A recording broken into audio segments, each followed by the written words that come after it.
Selamat siang, jumpa lagi dengan Denok Ayu Novel. Bagaimana kabar sobat semua?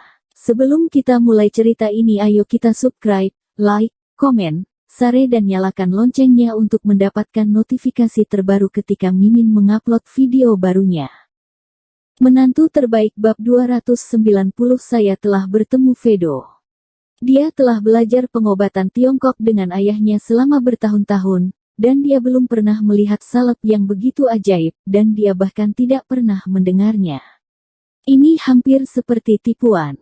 Belum lagi dia, bahkan Wan Siling belum pernah melihatnya sebelumnya. Dia kaget melihat pemandangan ini.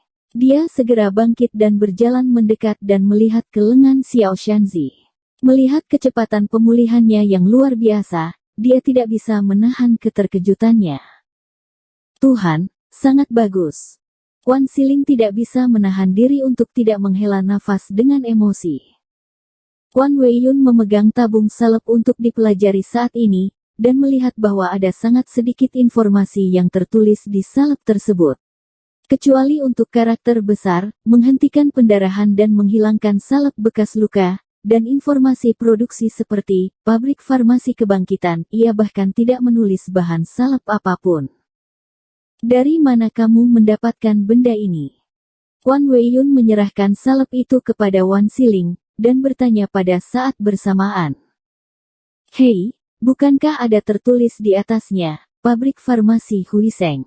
Xiao Shanzi menggosok tangannya dan tersenyum. Pabrik farmasi Huiseng. Mengapa nama ini terdengar begitu akrab? Wan Weiyun mengerutkan kening dan bergumam, apakah kita sudah bekerja sama dengan pabrik farmasi ini? Kebangkitan. Ekspresi wajah Wan Siling berubah, dan dia berkata dengan dingin, mungkinkah ada hubungannya dengan Hui Sengtang? Bukankah kamu mengatakan bahwa He Jiarong membeli pabrik farmasi terakhir kali? Siapa namanya? Ekspresi Wan Weiyun juga berubah drastis, dan dia buru-buru berkata, aku benar-benar tidak tahu ini. Kemudian dia menoleh dan menatap Xiao Shanzi, dan berkata dengan cemas, apakah pabrik farmasi Huiseng ini berhubungan dengan Hui Sengtang? Hui Sengtang? Apa Hui Sengtang? Xiao Shanzi menggaruk kepalanya. Dia bahkan belum pernah mendengar nama Hui Sengtang sebelumnya dan buru-buru berkata, saya tidak tahu ini. Saya hanya tahu nama pemilik pabrik farmasi ini dan apa itu Rong, saya lupa. Dia Jiarong. Kulit Wan Weiyun berubah, dan dia menoleh ke ayahnya dan berkata, ayah, ini benar-benar dia. Aku hanya akan mengatakan, hanya dia yang bisa mengembangkan salep ajaib ini. Ada sedikit kekaguman dalam nadanya. Wan Siling memelototinya dengan tajam dan mengutuk, itu berarti bajingan kecil ini beruntung. Ya, anak ini beruntung. Wan Weiyun menganggukkan kepalanya dengan tergesa-gesa dan penuh hormat, dan memperhatikan kejanggalannya, bertanya-tanya di dalam hatinya, mengapa dia secara tidak sengaja mengangkat He Jiarong. Faktanya, dia sendiri tidak menyadari bahwa jauh di lubuk hatinya, dia sudah sangat terkesan dengan keterampilan medis Lin Yu. Saudaraku Wan, bagaimana, apa yang kuberikan padamu kali ini adalah barang bagus. Xiao Shan berkata dengan senyum di wajahnya, aku mendengar orang berkata bahwa obat ini sama sekali tidak tersedia di pasaran, aku butuh banyak upaya untuk mencurahkannya untukmu. Yang dikatakannya benar, salep ini hanya disuplai untuk pasukan, dan tentara yang berjaga di bengkel. Karyawan di bengkel digeledah dan diperiksa saat masuk dan keluar bengkel, sehingga tidak mudah untuk mengeluarkan tabung salep ini. Nah, kali ini anakmu melakukan sesuatu yang serius. Wan Weiyun mengangguk dan berkata, jangan khawatir, manfaatnya sangat diperlukan untukmu. Wan Weiyun tidak bertanya terlalu banyak, hanya berpikir apa yang dikatakannya tidak tersedia di pasaran karena obatnya belum ada di pasaran. Kalau begitu terima kasih Wan Ge, terima kasih Wan Ge. Kata Xiao Shanzi sambil tersenyum alasan kenapa dia datang untuk menunjukkan kesopanannya hanya demi uang. Dia menekuk lehernya dan bertanya dengan hati-hati, kalau begitu, saudaraku, apakah nyaman bagimu untuk mentransfer uang kepadaku sekarang? Aku tidak memberitahu siapapun tentang ini, jadi aku datang kepadamu secara langsung. Oke, anakmu setia, aku akan biarkan keuangan mentransfer 200.000 yuan kepadamu. Wan Weiyun mengangguk. Oke, terima kasih Wan Ge, terima kasih Wan Ge. Xiao Shanzi penuh dengan kegembiraan. Dia cukup puas jika dia memberinya 100.000, tetapi dia tidak menyangka Wan Weiyun mendapatkan 200.000 ketika dia membuka mulutnya. Beri dia 500.000 juta. Tanpa diduga, Wan Siling tiba-tiba berkata dengan suara yang dalam. Apa? Wan Weiyun tercengang dan buru-buru berkata, Ayah, anak ini baru saja memberitahu kami berita sebelumnya dan dia melakukan hal kecil seperti itu. Untuk memberinya begitu banyak uang. Dia tidak mengerti mengapa ayahnya menambahkan 300.000 ini tanpa alasan, dan satu berita sudah menjadi 200.000. Wan Siling mengabaikannya, menoleh dan bergegas menuju bukit dan berkata, aku akan memberimu 500.000 yuan, tetapi kamu tidak bisa memberitahu siapapun tentang itu. Selain itu, kamu tidak pernah memberitahu kami tentang itu. Don, apakah kamu mengerti? Saya mengerti. Xiao Shanzi mengangguk lagi dan lagi, bersyukur, Wang Lao, saya akan mendengarkan Anda, dan saya berjanji bahwa tidak akan ada tugas. Wan Siling mengangguk dan mengedipkan mata pada Wan Weiyun. Wan Weiyun buru-buru memerintahkan seseorang untuk memberikan uang kepada Xiao Shanzi. Xiao Shanzi mengucapkan terima kasih atas banyak kebaikannya dan pergi dengan gembira. Ayah, apa maksudmu? Tidak perlu memberi anak ini begitu banyak uang. Wan Weiyun sedikit bingung. Bahkan jika kita menyimpan salep ini untuk penelitian kita sendiri, kita tidak dapat menemukan alasannya, dan bahkan kita jika seseorang menyalin satu, tidak mungkin untuk didaftarkan di hadapan He Jiarong. Ia mengira ayahnya akan mengetahui ramuan salep ini dan kemudian memproduksinya sendiri. Mengapa saya harus mempelajari salep ini? Wan Weiyun berkata dengan wajah tenang, salep ini dikembangkan dan diproduksi oleh He Jiarong. Jika terjadi kecelakaan medis, He Jiarong dan pabrik farmasi bertanggung jawab untuk itu. Wan Weiyun kaget saat mendengar ini, lalu dia sangat gembira dan langsung mengerti apa maksud ayahnya.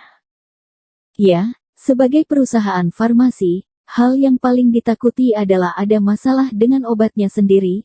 Begitu efek opini publik terbentuk, kepercayaan konsumen akan hilang sama sekali, dan tidak ada yang akan membeli obat dari perusahaan farmasi mereka di masa depan. Meskipun obat Lin Yu adalah pengobatan Tiongkok murni dan tidak memiliki efek samping, mereka dapat menyebabkan kecelakaan medis.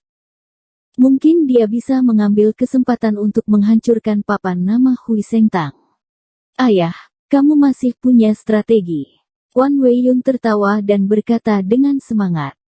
Jika dia menghancurkan tanda Lin Yu saat itu, mungkin mereka masih bisa mengambil alih pabrik farmasi dan terus memproduksi salep hemostatik dan penambah otot ini, bisa dikatakan membunuh dua burung dengan satu batu. Melihat putranya mengerti maksudnya, Wan Siling pun menunjukkan senyuman licik. Matanya berkelebat diam-diam. Hati-hati sekarang ini dan lihat kapan obat dari pabrik farmasi miliknya akan ada di pasaran. Maka kamu akan memberikannya. He Jiarong adalah hadiah besar. Mengerti? Jangan khawatir, ayah. Wan Weiyun mengangguk dengan cepat, mencibir di dalam hatinya, He Jiarong, tunggu kematian. Hujan gerimis dalam beberapa hari terakhir ini menyebabkan suhu turun tajam sejak awal musim dingin. Karena belum dipanaskan, maka AC di Hui Sengtang harus beroperasi terlebih dahulu. Untuk itu, Li Zhensheng masih merasa agak kedinginan, mungkin karena rumahnya lebih besar. Karena hujan dan pasien sedikit, dia langsung menutup pintu. Tuan, ayo tambahkan beberapa pakaian. Li Zhensheng mengambil mantel itu dan memakainya di tubuh Lin Yu. Lin Yu tidak repot-repot menjawabnya, dan masih dengan cepat membalik-balik beberapa buku kuno tentang metafisika. Dia tahu bahwa jika dia tidak membalik buku kuno lain, Li Qianying mungkin memiliki lebih banyak harapan untuk bertahan hidup. Namun sayang sekali isi dari buku-buku kuno yang ia serahkan semuanya untuk mengenang nenek moyangnya. Tuan, jika Anda ingin saya mengatakan bahwa setiap orang memiliki hidupnya sendiri, Anda tidak perlu terlalu malu untuk diri sendiri. Li Zhensheng tidak bisa menahan nafas. Melihat Lin Yu bekerja siang dan malam, dia tidak bisa menahan perasaan sedikit tertekan. Saya akan membantu Anda menontonnya bersama. Ye Qingmei juga duduk dan membantu Lin Yu berbalik pikirannya sangat berlawanan dengan Li Zhensheng bagaimanapun. Li Qianying juga merupakan kehidupan, dan dia bisa menyelamatkan secara alami. Tiba-tiba ponsel Lin Yu berdering, Lin Yu melihat Guan Xiaozhen menelepon, dan buru-buru mengangkatnya. Bibi. Tuan He, aku mohon, tolong selamatkan putriku. Tolong. Suara Guan Xiaozhen di ujung lain telepon itu tergesa-gesa, dengan suara hidung yang kuat dan rongga tangis. Hati Lin Yu bergetar, berdiri dan buru-buru berkata, Bibi, jangan khawatir, katakan perlahan, apakah ada yang salah dengan Nona Li? Tuan He, ini aku, Li Zhenbei. Pada saat ini, Li Zhenbei di sisi lain telepon tiba-tiba meraih telepon, hanya untuk mendengarkan dia menahan kesedihan dan gemetar. Apakah Anda di rumah sakit sekarang? Saya telah mengirim seseorang untuk menjemput Anda. Saya harap Anda bisa melepaskannya dulu. Apa isinya? Datang dan lihat gadis kecil itu. Oke Paman Li, jangan khawatir, ceritakan dulu, apa yang terjadi? Jawab Lin Yu berulang kali. Qianying sepertinya sangat lemah akhir-akhir ini, dan tiba-tiba pingsan pagi ini. Bagaimana cara berdiri? Dan juga tidak bisa berdiri. Li Zhenbei mengatakan itu, dia tidak bisa menahannya lagi. 2 baris air mata dari mataku. Jangan khawatir, aku akan naik taksi sekarang. Lin Yu menutup telepon setelah berbicara dengan suara yang dalam, bergegas keluar, dan berdiri di tengah hujan melihat sekeliling menunggu bus. Pak, bawa payung. Li Zhensheng berteriak, baru saja akan bangun untuk mengambil payung. Ye Qingmei menghentikannya tiba-tiba dan menggelengkan kepalanya dengan lembut padanya, karena bahkan jika Li Zhensheng mengeluarkan payung, Lin Yu tidak akan menginginkannya. Dia tahu bahwa dengan etika medis dan rasa tanggung jawab Lin Yu, Li Qianying tidak akan bisa menyelamatkan Li Qianying, dan dia pasti akan menderita di dalam hatinya. Mungkin hanya dengan cara ini dia bisa merasa lebih baik di hatinya. Setelah Lin Yu masuk ke mobil, dia bergegas ke rumah Li. Di mana Nona Li? Begitu dia memasuki halaman, Lin Yu mendesis pada pengawal di bawah atap. Di dalam rumah, seorang pengawal bergegas dengan payung. Lin Yu mengabaikannya dan bergegas ke rumah seperti terbang. Tuan He, di atas. Li Zhenbei buru-buru berteriak saat melihat wajah Lin Yu terangkat. Lin Yu mendongak dan melihat bahwa pintu kamar di lantai atas penuh sesak dengan orang. Selain beberapa dokter dan perawat, ada juga beberapa anggota keluarga Li lainnya. Satu-satunya yang dia tahu adalah Li Qianhao. Dia mengabaikan orang-orang ini dan bergegas melewati kerumunan itu dan bergegas ke dalam rumah. Kamu seharusnya datang ke sini dengan membawa payung, jadi kamu akan masuk angin. Li Qianying, yang sedang berbaring di tempat tidur, sangat lemah dan pucat, tetapi setelah melihat Lin Yu, dia tersenyum, melihat rambutnya yang basah, dan memberinya handuk. Melihat penampilannya yang lemah, Lin Yu tiba-tiba merasakan sakit. Li Qianying adalah salah satu gadis tercantik yang pernah dilihatnya, dan dia juga gadis paling baik dan paling lembut yang pernah dilihatnya. Aku tidak pernah mengharapkan orang yang begitu cantik, Tuhan. Tapi perlakukan dia dengan sangat kejam. Bersikaplah benar-benar tidak baik dan anggap semuanya sebagai seekor anjing.